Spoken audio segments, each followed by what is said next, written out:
Madame, Messieurs, merci de nous rester fidèles et suivre votre magazine Kiosque. Bon début de semaine à tous. Lundi 20 novembre 2023. Merci de nous rester fidèles. Alors, l'actualité en République démocratique du Congo, c'est la campagne électorale. Un mois durant, 19 novembre, c'était hier dimanche que les go a été donné jusqu'au 18 décembre 2023. Les candidats députés nationaux, provinciaux ainsi que président de la République font donc battre campagne avant la tenue du scrutin le 20 décembre 2023. Et à ce sujet, le chef de l'État, Félix Antoine Tshisekedi, a lancé sa campagne électorale au stade des martyrs. Il a axé son message sur 3 points: unité, prospérité et sécurité. Martin Fayoulou, lui, c'est dans le Bandundu qu'il a lancé sa campagne électorale. Et du côté de l'opposition, il y a Matata Ponyo qui a désisté en faveur de Moïse Katumbi. Nous allons en parler avec nos invités. Et puis nous revenons également sur les assises de Pretoria, les tractations pour une candidature commune. Il y a une plateforme qui a été créée, mais nous sentons déjà des divisions au sein de l'opposition. Nous allons analyser avec nos invités qui sont à deux ce matin, Pascal Owonje et Thierry Mukelekele, comme chaque lundi. Pascal Owonje, bonjour et bon début de semaine. Bonjour, merci beaucoup Gisèle. Et à ce stade de temps, il ne serait pas judicieux de ma part de parler d'abord d'autres personnes sans d'abord parler de moi-même. Pascal Owonje est candidat. Nous ne faisons pas la campagne. Mais nous sommes en campagne. Vous allez passer à la commerciale. Vous allez passer au commercial. Il faut que nous puissions nous entendre par rapport à cela. C'est aberrant que je passe, que je ne dise même pas mon numéro. Est-ce que vous êtes passé par le commercial? Le commercial, ça c'est autre chose. Je peux faire des spots. Nous avons eu des directives, même ceux qui vous des suivent, restrictions. même ceux qui vous suivent vont mal vous comprendre. C'est activé commercial. Lorsqu'il faut faire l'élément publicitaire, je ferai un spot, je viendrai déposer. Si je veux avoir une émission spéciale, je viendrai faire l'émission spéciale. Mais vous n'allez pas interdire à un invité que vous recevez pendant la campagne qui est candidat de dire ne fût-ce que non. C'est pas à vous de m'apprendre cette parce que j'ai fait mon journalisme ici depuis tous ces temps. Il n'y a pas à m'apprendre quelque chose là-dedans. Et vous n'allez pas recevoir un invité sur un plateau de télévision qui est candidat et qui ne sait pas dire son numéro. Ça ne se fait pas. C'est moi qui va parler de vous. Non, mais là, c'est déjà une déception. Je pense que même ceux qui nous suivent sont déçus. Ce n'est pas de cette manière. Je crois que la moindre des choses, c'est laisser l'invité avancer justement. Si c'est de cette manière, alors vous ne recevrez pas les gens. Non. Donc, tous ceux qui viendront ici seront obligés, n'est-ce pas, de payer. Or, pour payer, tous nous savions comment nous faisions. On fait un spot, on dépose maintenant à la direction commerciale et c'est payable. Mais ce n'est pas quelqu'un qui vient sur un plateau de télévision parce qu'il veut décliner le numéro. Si vous déclinez le numéro, vous devez payer. Le public n'a pas besoin de... Au moins, non, CCTV n'est pas l'exception. N'est-ce pas, ne peut pas faire l'exception. Excusez, je disais qu'on arrive à ce stade. Parce que ça me fait déjà mal. Je suis devant un micro. Vous m'avez invité, je suis candidat. Nous sommes en pleine campagne. Et vous ne voulez pas que je parle et que je suis candidat. Et pour que je parle et que je suis candidat, je dois aller voir le commercial. Ça se fait où? Alors là, je m'arrête. Merci Pascal Owonje. Merci beaucoup. Candidat à la députation nationale. Merci. C'est Pascal, vous êtes un visage que les gens n'ignorent pas. On va vous voir à partir qu'ils vont vous voter déjà. Merci. Alors Thierry Mukelekele, bonjour. Bonjour madame. Je suis déçu. Bonjour Pascal. Moi, je pense que notre dossier habituel, je commence toujours par mes amis de la prison de Ndolo, que je salue, et que j'encourage parce que jusque-là, le président de la République n'a pas réagi. J'ai fait des demandes, c'est à la télévision, donc je ne suis pas la voix officielle, parce que d'autres personnes pensent que Mukelekele, c'est la voix officielle pour demander la grâce présidentielle. Je suis journaliste, je sais de quoi je parle, et surtout pendant cette période où le candidat numéro 20 devait songer... Mais vous ne pouvez pas citer les numéros. Citer les noms des gens, vous ne pouvez pas citer les numéros parce qu'ils sont interdits. autant que nous ne pouvons pas citer le numéro de Pascal parce qu'il est sur un plateau de télévision, autant que nous n'allons pas cette fois-là aussi citer les numéros des autres candidats. Si c'est ça, c'est TV, moi je suis désolé. Non, je concède. Je pense que c'est une remarque que la direction télévision doit savoir. Si la direction de TV doit faire le distinguo entre les émissions politiques ou dans les discussions, on tombera, parce qu'on commence déjà l'émission avec la campagne, donc on tombera sûrement sur... Ne citons pas, ne parlons pas des numéros. Non, Gisèle, ne me faites pas ce signe-là. Ça ne sera pas possible que dans toutes les émissions, que même sur d'autres plateaux, que des gens qui ne sont même pas candidats ne puissent pas citer vos numéros. Ça n'a pas de sens. Je pense que la direction va faire son travail. Donc moi, je réclamais toujours la grâce présidentielle pour mes amis de Ndolo et des autres prisons, parce que à cette fête qui est la campagne et le vote, tout le monde devait y participer. Parce qu'en Ndolo, il y a des gens qui ont eu leur carte d'électeur. Donc on aurait souhaité quand même que des gens recouvrent leur liberté et qu'ils aillent en campagne et qu'ils aillent voter des candidats de leur choix. Donc, c'est-à-dire quoi, qu'on libère tout le monde? Non, qu'on ne libère pas tout le monde. Ceux-là qui méritent la grâce et ceux-là qui peuvent sortir par des libérations conditionnelles. Vous savez, en politique, madame, nous sommes dans une période plus politique que sécuritaire ou juridique. Donc, le président de la République, d'abord, en tant que président, pour apaiser, pour faire baisser la tension dans le pays, c'est par des grâces, des mesures de grâce et tout et tout. Pendant tout son mandat, les 5 ans, jamais une seule mesure d'amnistie. Jamais. Il termine un mandat sans une mesure d'amnistie. Non. Même celui-là qu'on a appelé le tyran, le dictateur, il y a eu des amnisties pendant la période de Joseph Kabila. Donc nous nous sollicitons parce que nous comprenons l'importance et la quintessence de la grâce présidentielle et de la loi d'amnistie. Admettons que quelqu'un ait fait du mal, mais il a déjà passé 5 ans en prison. D'autres ont déjà fait 10 ans, d'autres 15 ans. Madame, moi j'ai fait presque 3 ans en prison. Je connais les souffrances des gens qui sont en prison. Donc quelqu'un qui a mal fait, 5 ans après, il doit déjà avoir une tête bien rodée et une tête bien prête à rentrer dans la société. Pour chuter par là, c'est l'apaisement.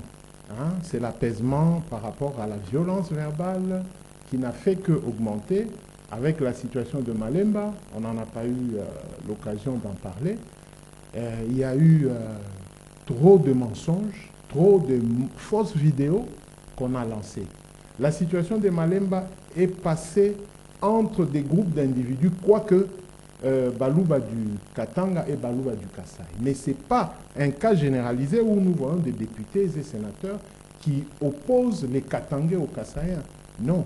Ce qui s'est passé réellement, c'est un problème sur un motard et ceux-là qui l'ont enlevé qui appartiennent à 2 communautés différentes. Mais ce ne sont pas les communautés qui se sont affrontées à Malemba. Les images où on voit des gens dans l'eau, c'est l'inondation à Bukama. On n'a jamais chassé des Kasaïens vers Malemba qui traversent de l'eau. Les images qu'on voit des jeunes gens tués, c'est à Lubumbashi, au mois de mars 2020. Donc les Kasaïens n'ont jamais tué des jeunes Katangais à Chikapa. Les images qu'on voit où on chante par des jeunes gens Katakatanga de Gédéon, ce sont des images de 2015. Et la personne qui avait filmé ces images, c'est moi. Donc, il n'y a pas de Bakatakatanga qui viennent vers Lubumbashi. Merci Thierry Mukeleki. Alors nous allons entrer dans le sujet du jour. C'est le début de la campagne électorale. Pascal Owonji. Bon, merci. C'est un peu timide hier. Hein? Je ne sais pas parce que vous alignez campagne électorale. À partir du moment où à travers votre chaîne, vous ne voulez pas qu'on cite les noms des gens. Non, vous ne voulez pas. Excusez. Vous ne voulez pas qu'on cite. Excusez. Oui, mais parce que nous devons passer par le commercial. Vous ne voulez pas qu'on cite les noms des candidats. Vous ne voulez pas qu'on cite les numéros des candidats, mais vous alignez l'émission ou un sujet sur la campagne. Bon, qu'est-ce que nous allons parler? De quoi en réalité nous allons parler? Non, mais non, moi je vous pose la question. Soyez libre. Parce que, non, je veux prendre l'opinion en témoin. Il faudrait que les gens comprennent que nous ne serons pas faire les débats des campagnes sur CCTV aujourd'hui. Non, Pascal. C'est cela la question. Pascal, vous voulez que je vais argumenter de Alors, quelle la manière? campagne était un peu timide. La campagne de qui? C'est les débuts, la campagne électorale en général. C'est les débuts. Les Kinois attendent que la dernière minute, là, les Congolais. Est-ce que la campagne c'est les Kinois? Vous allez analyser la ça? campagne c'est les Congolais. Voilà. La campagne c'est les Kinois ou la campagne c'est les candidats? Mais je suis interdit ici de parler des candidats. Pascal. Je veux dire quoi en toute réalité? Là, vous me mettez dans une difficulté terrible d'analyse. Vous voulez dire votre La campagne voudrait dire... Parce que quand vous me posez la campagne, excusez, vous me posez la question sur la campagne, je veux dire, hier, il y a eu le lancement officiel de la campagne par le chef de l'État. Et Pascal qui est candidat à sa propre succession, numéro tel, il s'appelle tel. Quand je dis ça, je dois maintenant aller au commercial. C'est pas alors, ma question. Ma question n'est pas là. L'ego a été lancé hier. Le débit a été un peu timide. Comment est-ce que vous expliquez cela? Vous pensez que c'est cela la pertinence d'analyser aujourd'hui? La pertinence, c'est votre numéro.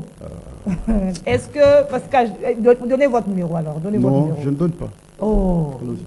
Oui, mais j'ai constaté que les choses évoluent de la manière... Je ne sais pas comment c'est pertinent, franchement. Les choses évoluent de la manière qu'elles évoluent. J'ai constaté qu'il y a eu une manifestation hier au Stade des Martyrs, organisée par un certain candidat, qui a un certain nom, un numéro plutôt. Et voilà, et les autres, je ne les ai pas vus faire leur lancement, à part l'autre qui est allé lancer sa campagne à Kikwit, que je ne sais pas citer son nom, moins encore son numéro. Oh. Et voilà, c'est dans ces conditions que la campagne a commencé. Et donc, nous allons nous exercer de cette manière-là. Sûrement qu'avec le temps, les gens vont s'émouvoir et la vraie campagne va commencer dans le temps. Alors maintenant, comme c'est le début, généralement, après mon expérience, c'est que c'est vers les dernières semaines de la campagne que le bon travail se fait en toute réalité. Merci Pascal. Merci. Alors, Tseli Mukelekele, c'était le début hier. Hein? Comment vous avez jugé ces débuts? Parce que c'est un peu timide. Oui, je pense que tous les états-majors des différents partis politiques et des plateformes étaient en train de mettre leur matériel en mode de campagne. Il y a eu déjà certaines sorties, tu en as fait allusion. Matata, plutôt comment Fayoulou était dans le Bandundu. Et Félix Tshisekedi était à Kinshasa. C'est ce qui est sorti d'abord timidement. Mais déjà, nous sentons que les stratégies de campagne posent problème. Si je veux rejoindre Pascal, certes, en début de campagne, on pose des jalons. Mais jusque-là, nous n'avons pas senti. En dehors des candidats présidents, les candidats députés ne sont pas encore visibles dans tous les états-majors. Alors, c'est aujourd'hui que Moïse Katumbi lance sa campagne à Kisangani. Ça fera le 3e candidat. Et celui-là qui devait entrer en campagne, c'est Matata Ponyo, finalement, qui a désisté. Nous allons parler. Oui, alors, donc, timidement, on est en train de voir la faisabilité de cette campagne. Mais quand vous essayez de scruter plusieurs candidats, la CENI ne donne pas encore des assurances. Comment ça? Parce que tous les candidats savent que le déploiement n'est toujours pas effectif. Le déploiement. Mais la campagne a quand même commencé. La campagne et le déploiement, c'est deux choses différentes. Ce n'est pas une étape irréversible, là? Non, la campagne ne constitue pas l'étape irréversible. C'est les techniques de la CENI qui constituent l'étape irréversible. Pendant cette campagne de Mulunda Daniel, tout était déjà parti. Les gens allaient en campagne et ils savaient que leur bureau de vote, c'est à telle école et tout et tout. Pendant cette période-là, les élèves n'allaient plus à l'école. Mais aujourd'hui, mes enfants disent qu'il fallait aller à l'école, on n'a rien dit. Donc on ne sait pas l'ambiance entre les écoliers et les gens en campagne, comment ça se fera? Il y aura détournement des fois des élèves qui vont suivre le mouvement de ceux-là qui battent campagne. Donc les parents auront des difficultés à récupérer leurs enfants le plus tôt possible. Donc ça pose déjà un premier problème, ce lundi déjà. Que font les autorités? Que dit le ministre de l'Intérieur par rapport à cette situation? Est-ce que d'ici le début du mois, on devra stopper carrément l'école ou on ira jusqu'au 18 décembre en campagne à l'école? C'est pourquoi, généralement, si vous voyez, aux autres élections, on allait déjà vers une périodicité de la fin d'un cycle ou de périodes ou de trimestres pour permettre à ce que les élèves et les lignes ne se croisent pas. Donc on essaie un peu d'ajuster comme on l'a ajusté dernièrement pour que les élèves et les gens en campagne ne se croisent pas. Donc lundi, on va observer la campagne et les élèves sur la rue. Alors Pascal Oudji, est-ce que cette étape de la campagne électorale rassure que c'est irréversible la tenue de l'élection le 20 décembre? Les élections seront organisées le 20 décembre parce que c'est une exigence constitutionnelle. La Constitution, dans sa disposition 220, veut que le mandat soit de 5 ans une fois renouvelable. Et nous sommes au bout de ces 5 années, et donc il est normal qu'on respecte en tout cas cette exigence constitutionnelle. De ce point de vue, je pense que les élections seront organisées à la date du 20. Mais vous aviez parlé de l'irréversibilité. Effectivement, parce que nous sommes en pleine campagne aujourd'hui, il sera aberrant qu'on arrête la campagne, on interrompt la campagne. Bon, ça peut se faire de quelle manière? Le scénario sera lequel à ce jour? Nous avions vu les candidats la fois passée auprès de la Commission électorale nationale indépendante pour la signature du Code de bonne conduite. Et les exigences ont été... Enfin, les nécessités de la signature de ce code a été communiquée par la CENI, mais les candidats n'ont pas accepté. Donc, le fait d'avoir refusé, ça veut dire qu'il y a un autre agenda. On ne voudrait pas que, du fait d'avoir un autre agenda, et refuser maintenant d'aller aux élections, parce que nous sommes en pleine campagne déjà, et nous créer des tensions pour que le 20 décembre, il n'y ait pas élection. Je pense à ce stade qu'aucun Congolais ne va cautionner cela. Mais il y a une réalité aussi du côté de la Commission électorale nationale indépendante, la CENI. Les Congolais le disent, tout Congolais le dit haut. L'octroi des duplicata pose problème, à toute sincérité. Pour avoir un duplicata, il faut aujourd'hui débourser beaucoup d'argent. Les candidats présidents l'ont dit, tous les autres Congolais le disent. Et nous voulons dire à la CENI cette fois-ci, il est temps aujourd'hui de veiller sur cette question. La meilleure des choses de mon point de vue, c'est multiplier maintenant les centres où les gens peuvent aller et facilement avoir les duplicata. Mais dans les conditions où nous évoluons aujourd'hui, on risque d'arriver maintenant à la date du scrutin. Ceux qui ont des cartes qui sont visibles, soit tellement minoritaires que ça puisse maintenant causer du tort à l'organisation et que finalement on dise le pourcentage n'a pas été le seuil pour qu'on accepte l'organisation de l'élection. Et ça, ce ne sera pas une bonne chose. Or, à ce stade, la CENI a le temps.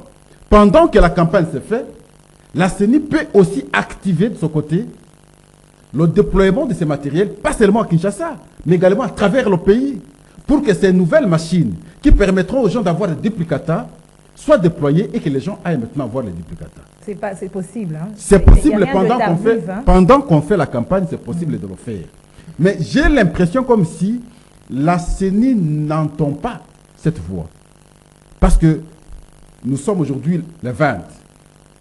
Chaque jour qui passe, c'est un jour de moins. Quel est l'effort jusqu'ici fourni par la CENI depuis qu'elle avait entendu le point de vue des candidats présidents? Je n'ai rien constaté. Quand vous allez, on vous demande 10 000 francs, 20 000 francs, 30 000 francs, 40 000 francs, au vu et au su de tout le monde.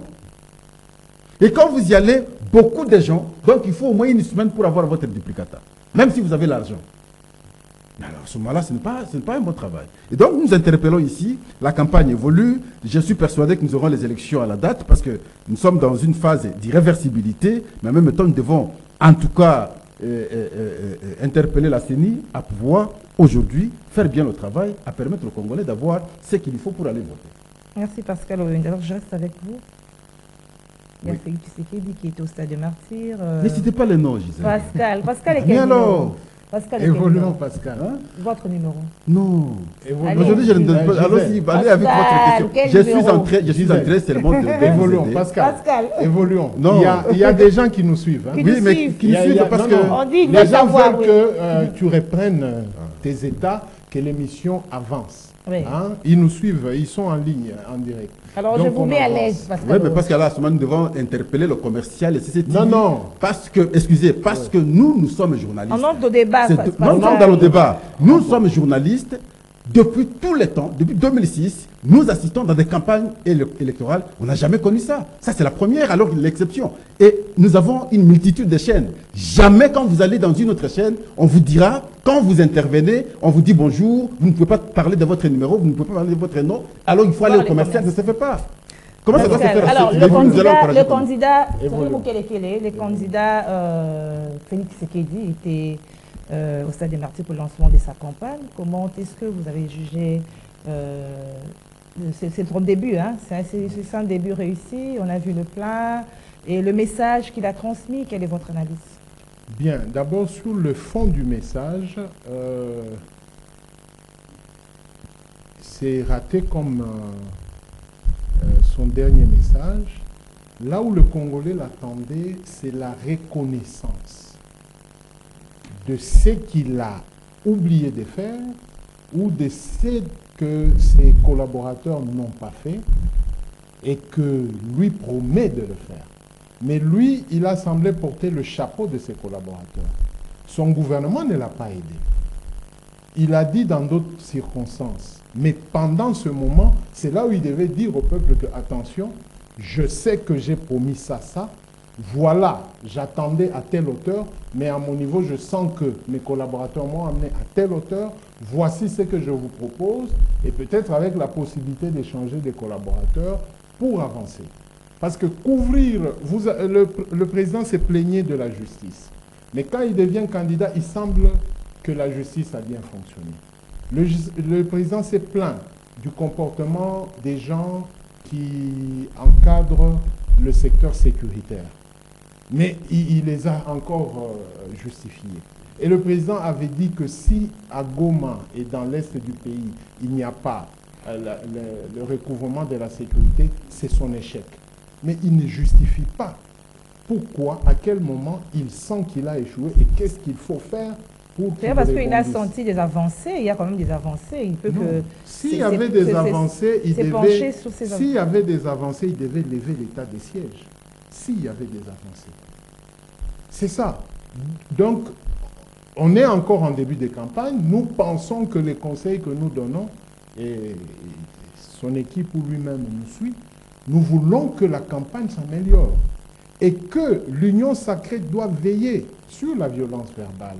J'en ai fait allusion à l'entrée de l'émission. À l'Union sacrée, les autorités politico-administratives de l'Union sacrée laissent la violence verbale entre les candidats. Autrefois, on disait que ce sont des jeunes gens non autrement identifiés. Mais maintenant, nous voyons les drapeaux des membres de l'Union sacrée.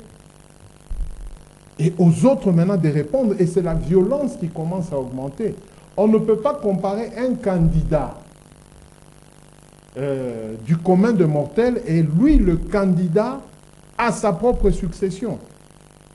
J'avais dit autrefois ici que lui, en tant que président et candidat à sa propre succession, il a des attitudes à prendre pour protéger d'abord son statut et comment battre campagne. Est-ce que beaucoup de gens savent que lui, le candidat Tshisekedi, est candidat indépendant? Ça dit que dans sa tête, il se veut être le candidat de tous les Congolais. Mais l'Union sacrée le présente comme un candidat d'un coin des Congolais de l'Union sacrée. Et hier dimanche, on a vu pourquoi les gens, ça se répète même dans l'ancien temps, pourquoi quand vous avez l'argent qu'on vous donne par un candidat quelconque, vous, au lieu d'utiliser cet argent pour ces probables électeurs votants, vous vous déviez. Et maintenant, il y a des vidéos qui sont sur Internet où des mamans se plaignent avec l'image du candidat. Donc, il faut faire le nécessaire pour dresser les gens des états-majors dans les différents... Merci Thierry Moukelekele. Pascal Oronge, la sortie du candidat Félix Tshisekedi. Bon, je veux dire d'abord c'est une réussite totale. Je sollicite l'indulgence du commercial. C'est une réussite totale. Le candidat Félix Antoine Tshisekedi a réussi son pari. Le stade d'hier était plein. Et visiblement, les gens qui sont venus, c'est les gens qui les portent. Et nous devons le dire ici, c'est la première fois qu'on voit un candidat président prétentieux commencer sa campagne par Kinshasa. Depuis 2006, 2011 et 2018, la plupart des candidats, sinon tous les candidats commençaient leur campagne par l'intérieur, ils venaient chuter à Kinshasa. Et lui commence par Kinshasa. Il a juste voulu démontrer qu'il est porté par les Kinois. Effectivement, il est porté par les Kinois. Kinshasa a toujours été le bastion de l'opposition.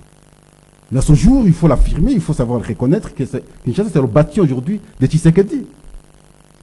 Parce que hier, les gens refusaient, avaient peur de battre campagne avec l'effigie du président en fonction à son temps. Je prends l'élection de 2011. Mais aujourd'hui, les gens battent campagne avec fierté, avec l'effigie du chef de l'État. Et donc, il est porté. Est-ce que du fait qu'il soit quinois, effectivement c'est un quinois. Est-ce que du fait qu'il soit un Congolais authentique, qui n'a aucune branche à l'extérieur, il peut dire, bon, aujourd'hui je prends cette gerbe de fleurs, je vais maintenant déposer à la tombe de mon père qui serait, je ne sais pas dans quel pays. Non, il est ici. Et père, et mère, tout, son corps, son esprit, son sang, c'est le Congo, il réfléchit Congo. Et on l'a porté. Et c'est ce que nous avions vu hier. Ce que le confrère est en train de décrier, c'est évident. Lorsqu'on vous confie une responsabilité, et pour vous, cette fois-là, ça devient une occasion de gagner la vie. Au préjudice de celui qui vous a confié la responsabilité. On vous donne un peu d'argent, nous sommes en période de campagne, et cet argent, c'est pour votre femme et vos enfants. Et vous desservez le client. Le client, c'est votre candidat. Et les gens que vous mobilisez, vous ne savez pas les facilités ne fût-ce que le transport. Parce que vous avez été égoïste pour votre propre famille. Et là, ce n'est pas une bonne chose. C'est un comportement congolais dû à la mauvaise éducation que nous avions reçue dans le passé. Voilà pourquoi, parmi les priorités pour le président de la République, la question de l'éducation. Au-delà de ce qu'il a énuméré, il a parlé de l'unité, la prospérité, la sécurité, mais l'éducation qui est une priorité pour lui, parce que quand quelqu'un est bien éduqué, une personne bien éduquée, son éducation influe sur le fonctionnement de la société.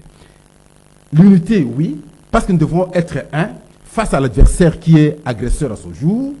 Si nous, Congolais, nous divisons, et à ce moment-là, ce sera une occasion pour que les Rwandais et les autres agresseurs viennent marcher sur le Congo.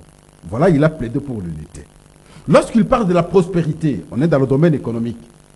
Mais nous devons, à travers nos engagements, faciliter, en tout cas avec tout ce que nous avons comme potentialité, les transformer de manière à permettre à chaque Congolais de pouvoir se retrouver. C'est un effort collectif que nous devons fournir tous. Et cela ne peut être fait que dans un État où il y a la sécurité. La sécurité, voilà maintenant, c'est l'engagement de tous. D'un côté, nous avons les militaires qui sécurisent nos frontières, l'intangibilité de notre pays. Nous avons la police qui protège les personnes et leurs biens. Nous avons les services de sécurité qui veillent sur les déviances. Et nous-mêmes aussi, à travers un comportement conséquent, nous devons aussi veiller sur, en tout cas, tout ce qui est mauvais comportement, tout ce qui est toute tendance qui viendrait déstabiliser l'harmonie fonctionnelle de notre pays. De ce point de vue, je dis, il est bien parti. Je ne pense pas qu'il y aura une bonne conception pendant cette campagne que celle-là qui axe, n'est-ce pas, son discours, sinon sa communication, sur les aspects vitaux. La sécurité, l'éducation. L'unité, la prospérité, la sécurité, j'ajoute l'éducation, n'est-ce pas? Et c'est les secteurs importants de la vie qui permettront que nous ayons un État qui fera que les autres nous considèrent. Parce que d'un côté, nous serons sécurisés, nous aurons la paix parce que nous avons parlé de la sécurité, mais de l'autre côté, la prospérité avec tout ce que nous avons comme potentiel et finalement l'unité dans l'attente de chacun de nous, avec tout le monde. Alors, vous croyez que c'est qu'il a dit par rapport aux questions sécuritaires, ses relations avec le Rwanda, il a parlé aussi de ses adversaires qui ne citent pas normalement l'ennemi. Mais c'est évident parce que ce qui est vrai, ce qui est vrai, la question de l'Est, sur votre plateau, je vous ai toujours retracé l'histoire, sinon l'historicité. Mais on ne peut pas aujourd'hui avoir un candidat, un prétendant, gestionnaire domaine de notre pays, qui ne sait pas citer Paul Kagame comme agresseur de notre pays. Ça changera quoi? Non! Il faut les citer. Vous voyez, depuis qu'on a commencé à citer chacun, cite Paul Kagame, et les bornes ont commencé à bouger. Le monde entier a compris que le Congo ne connaît pas la rébellion, mais il s'agit de l'agression. Mouzé Kabila, à son temps, l'avait dit. Et le débat à l'époque, c'était est-ce que le Congo connaît l'agression ou la rébellion?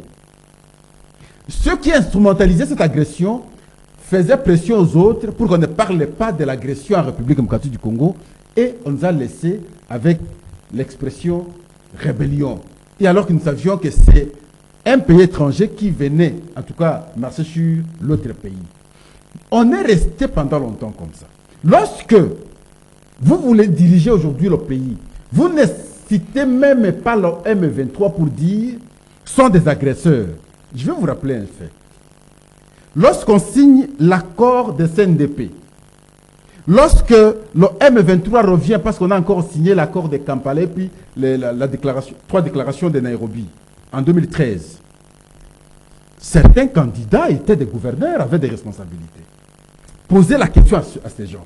Lorsqu'on signait ces accords, qui ont hypothéqué le pays, quelle a été votre prise de position? Personne. Mais si moi j'étais un vrai patriote à l'époque, et nous les dénoncions à son temps, pourquoi n'avoir pas dénoncé à son temps? Personne n'a dénoncé. Deux, lorsqu'on touche à la Constitution, nous avons voté la Constitution en 2006. Nous sommes partis des 2 tours. Et finalement, on arrive en 2011, on efface un tour, on est resté avec un autre tour. Les mêmes qui hier étaient dans la composition de ceux qui ont touché à la Constitution se substituent aujourd'hui comme donneurs de leçons, comme pour dire, une fois élu, je vais ramener la Constitution à 2 tours. Mais qui a levé l'autre tour là? Mais c'est vous.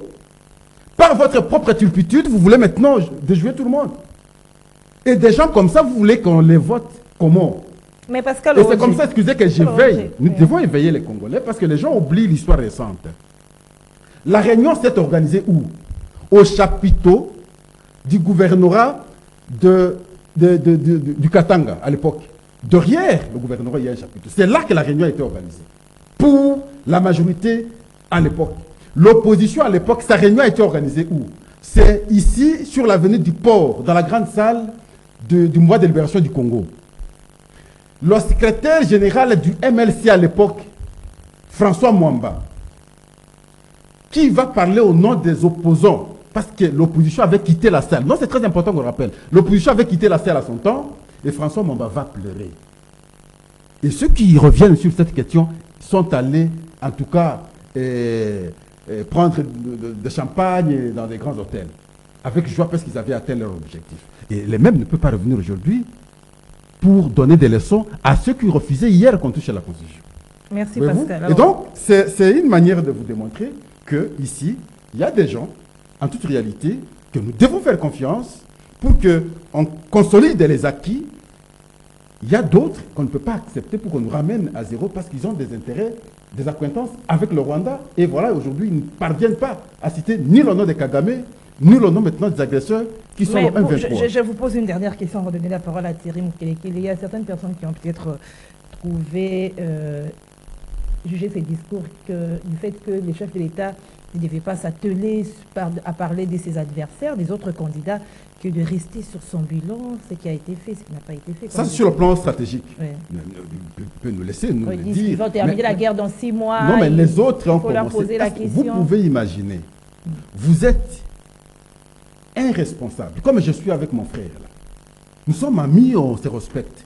En sortant d'ici, je peux manquer le transport. Il peut dire, moi, Pascal, j'ai un véhicule, embarquons-nous, on part. Nous partons. Et demain, il revient, il dit, Pascal, toi tu parles, mais c'est moi qui te transportais sur mon véhicule ou dans mon véhicule. Est-ce que c'est un langage respectueux? Est-ce que c'est un langage responsable? C'est ce que nous avions entendu de la part de Moïse Katumbi la fois passée. Lorsqu'il parlait de Jean-Pierre Bemba, lorsqu'il parlait de Félix Antoine Tshisekedi. Et c'est moi qui l'ai porté dans mon avion avec mon passeport. Ça veut dire quoi ça comme expression? Et alors, c'est normal que l'autre, lorsqu'il prend parole, il réagisse de les propos. C'est dans cette logique-là. C'est dans cette logique-là. Moi, je pense que la campagne ne peut pas être un moment de séparation entre nous. C'est comme ça qu'on parle de l'unité. Nous devons penser après la campagne, le pays va rester, nous allons continuer. Merci, vous voulez maintenant briser toutes les relations parce que la campagne. Et après la campagne, il n'y a pas vie. Thierry Mukeleke, les contenus du message. La question n'a pas encore été posée. Les contenus du message, quand il s'attaque... je ne peux pas dire que je peux emprunter le mot attaquer aux autres candidats, disant qu'ils ont promis ça, ils n'ont pas fait, ils ont été gouverneurs, dans les messages qu'il a transmis. Est-ce que vous pensez? Bien, moi je pense que j'ai toujours demandé et conseillé aux candidats, tous les candidats, surtout le candidat à sa propre succession, d'engager des communicateurs pour éviter ce genre de raté. C'était un raté, c'est bon? Oui, oui, ce sont des ratés. Vous savez... Comment ça? Vous savez... raté pour tous les candidats. Vous savez pourquoi Moïse répond? Pourquoi les gens veulent voir seulement Moïse ou écouter Moïse? Les autres candidats ont laissé les leurs vilipender Moïse. Tous les candidats qui ont attaqué Moïse, ils ont laissé les leurs, c'est-à-dire leurs membres de parti, leur tout. Et l'autre fois, j'avais dit ceci. Beaucoup de gens ne connaissent pas bien Moïse. Peut-être qu'ils l'ont découvert parce que les Chinois nous ont amené les androïdes. On voit Moïse maintenant sur WhatsApp, sur Facebook. On ne pouvait pas aussi donner des fausses informations aux candidats au candidat à la présidentielle, à sa propre succession. Il fallait être à même de pénétrer Moïse et de comprendre ses erreurs. Parce que quand vous déclarez, vous faites des genres d'allégations. Mais quand nous entrons dans les réalités, ce que vous avez allégué, c'est tout faux. Sur les questions d'aéroport, l'équipe de Moïse sort les vidéos où Moïse a commencé l'aéroport de Kolwezi. Sur les questions de SNCC, Moïse est venu quand c'est SNCC.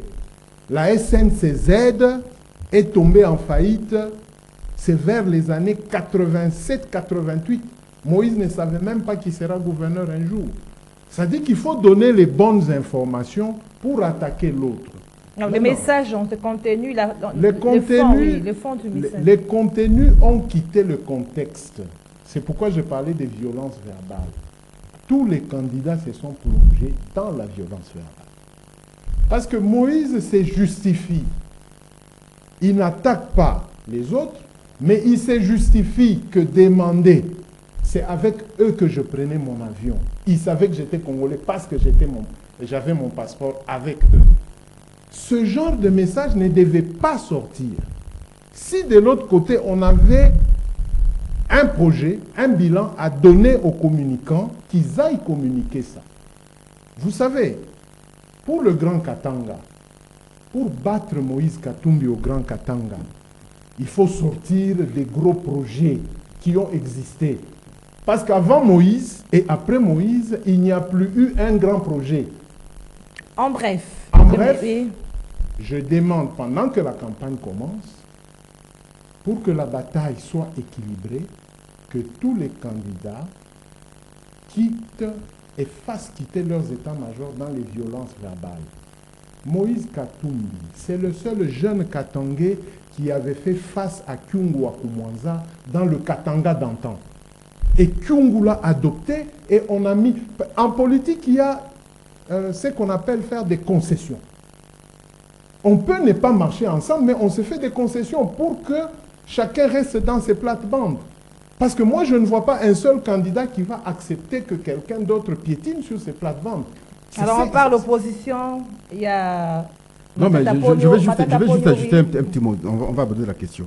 Non, mais ils ont laissé les leurs vilipender Moïse. Oui. Mais si ils ont, d'abord, sans preuve, si c'est les leurs qui ont vilipendé Moïse, Moïse aussi allait laisser les siens répondre aux autres. Mais lorsque lui, sans preuve, il sort, il s'attaque à l'autre.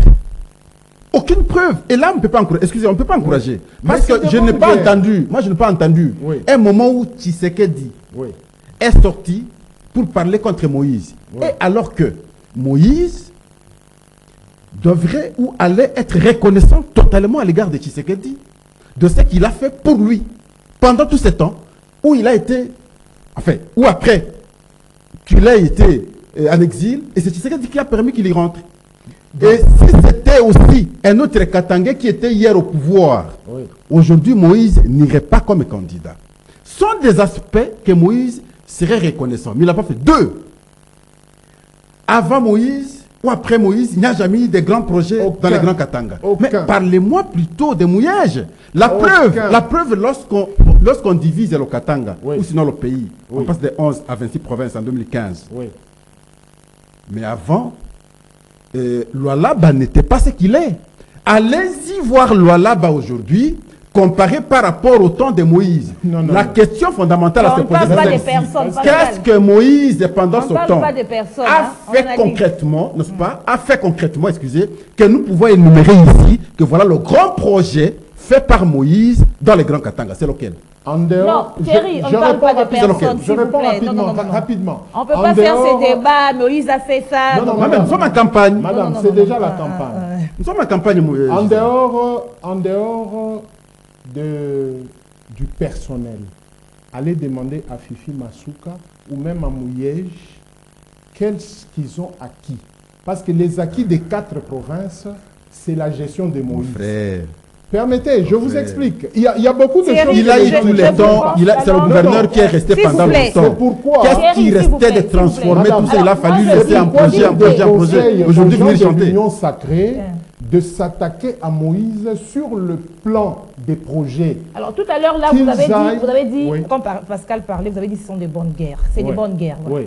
Alors, c'est-à-dire que les candidats, on ne peut pas se passer de quoi? Comment dire? Des colibés, donc on ne peut pas s'en passer. Tout à fait. On ne peut pas s'en passer. On ne peut pas s'en passer. Et c'est pendant la période de campagne. C'est pendant la période de campagne. Sauf que ce que moi je recommande, c'est d'éviter la violence verbale. Mais aller sur le terrain de projet au Katanga, les populations vivant au Katanga connaissent qui a fait quoi. Quoi? Parce que merci, quoi concrètement, qu'est-ce qu'il a fait? Concrètement, quel est le grand projet que Moïse a fait au Katanga? Citez-les. Je vous dis seulement ceci. Lequel, mon frère? Je vous dis ceci.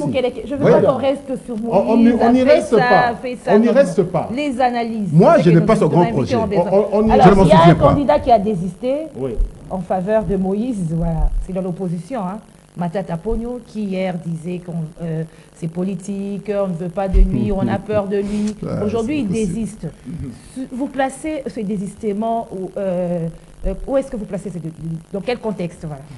Je crois que c'est la détermination, parce qu'à un moment donné, on a semblé calculer les voix de l'opposition qui risqueraient de donner raison à dire que l'opposition a échoué parce que vous êtes venu en ordre dispersé.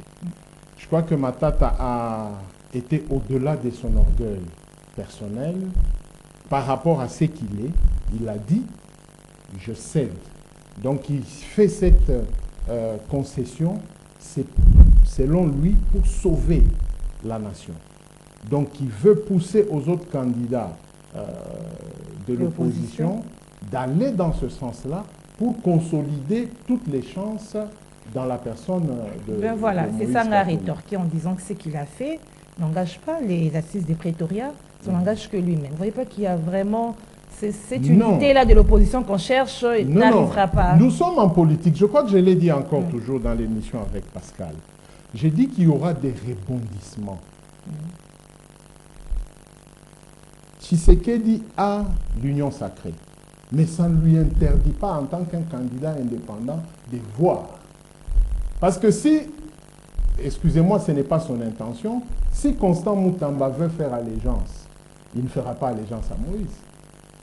Par exemple, le vieux Lisanga Bonganga, je l'ai vu aller au stade, Lui, il n'est pas candidat.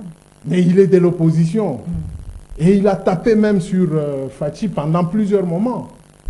Mais au temps voulu, il a pris position. Or, même pendant que Lisanga prend position, nous sommes qu'en début de campagne. À la mi-campagne, à la mi-temps, vous verrez, il y aura du mouvement. Parce que Kamere a perdu ses voix en faveur de qui? De Tshisekedi. C'était déjà pendant la campagne. Et c'était déjà pendant des négociations. Donc on pouvait voir, comme on l'a vu plus tard, Moïse rejoindre l'Union sacrée et quitter, c'est un mouvement politique. Et ça va se passer maintenant. C'est pourquoi il y a même quelqu'un qui m'a dit, mais analyste, que feront maintenant les candidats aux députations nationales et provinciales de LGD? Je dis que non. Ils avaient pour candidat président leur Matata président. Mais maintenant, tout va changer parce que les deux se sont entendus. Ça dit qu'il y aura un modèle de posting pour les candidats à la députation. Peut-être c'est ce qui a fait que les postings des candidats à la députation de Moïse Katumbi et de Matata ne sortent pas hier et aujourd'hui. Peut-être c'est pour faire ce genre de mixage-là. Donc attendons-nous à des conciliabules politiques et voir. Et moi je vous avais dit qu'en fin de compte, nous aurons deux candidats face. Fachi contre Moïse. Je crois que j'avais réfléchi. Mais on voit que Fayoulou n'est pas avec eux, il n'est pas dans le groupe de Moïse Katumbi. Fayoulou joue son va-tout. Fayoulou peut aller avec Fachi, tout comme il peut rester avec Moïse. On ne sait jamais. C'est le qui dit mieux maintenant. Voilà. Pascal Ronge, comme vient de le dire Thierry Moukeleke, il veut dire que Matata va, et c'est déjà, les autres vont suivre après. Hein. Ça, ce sera un peu ça. Et à la fin, on va se retrouver avec deux candidats. Est-ce que vous croyez à cela ou Il n'y vous aura, voyez déjà cela? Il n'y aura pas deux candidats. Nous aurons plus de 4-5 candidats. Et regarde l'expérience. Je parle de 2006 jusqu'en 2018. Aujourd'hui, nous sommes en 2023. Mais ce qu'il faut reconnaître, c'est qu'il y a des mini-frétins comme candidats.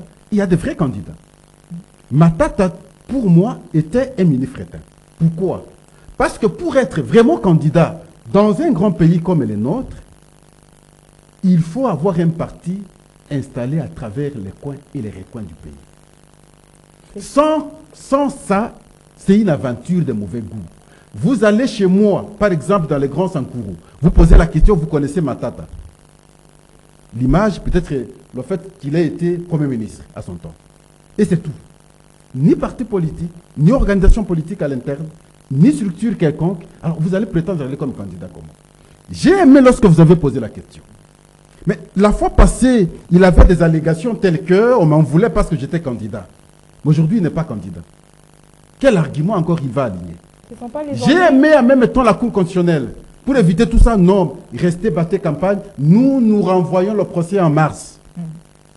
Mais curieusement, après que la Cour ait changé la position, lui change. Si la Cour n'avait pas changé la position, Matata ne changerait pas, allait s'accrocher à cela pour que le procès ne soit pas organisé parce qu'il avait un prétexte politique. Au nom de l'intérêt commun. Voyez-vous, au nom de l'intérêt commun de l'opposition, je souhaite bien qu'il trouve une organisation interne. Voyez-vous, j'ai toujours dit par rapport à Mukwege que c'est une fausse alerte. C'est la même chose. Avec Mukwege, c'est une fausse alerte. C'est une fausse alerte. Les candidats sont trois. vous allez me citer, vous allez parler de Franck Diongo comme candidat. Vous allez me citer Delis Sanga comme candidat. Et face à Moïse. Ils prennent de l'argent pour aller déposer, pour qu'on trouve compte à nos stratégies. C'est comme ça qu'ils ont fait. Et vous-même, là, vous êtes conscient que Franck Diongo peut aller en opposition avec Moïse. Où nous savons que chaque soir, ils sont là dans le petit salon à attendre Moïse et qu'il sorte de sa chambre pour que, bon, finalement. Et ce sont ceux-là qui peuvent aller comme candidats. Non. Delis Sanga, vous allez me dire que Delis Sanga est parti déposer sa candidature avec conviction pour aller aux élections contre Moïse. C'est faux. Et donc, ce sont des fausses alertes. Ça, nous le savions. Nous avons 3 candidats. Nous avons Félix-Antoine Tshisekedi, nous avons Moïse Katumbi et nous avons Martin Fayoulou. C'est les 3 candidats respectueux qui ont des bases. Les candidats de l'étranger que le chef a cité au stade. Mais les candidats de l'étranger, vous connaissez, je vous parlais ici.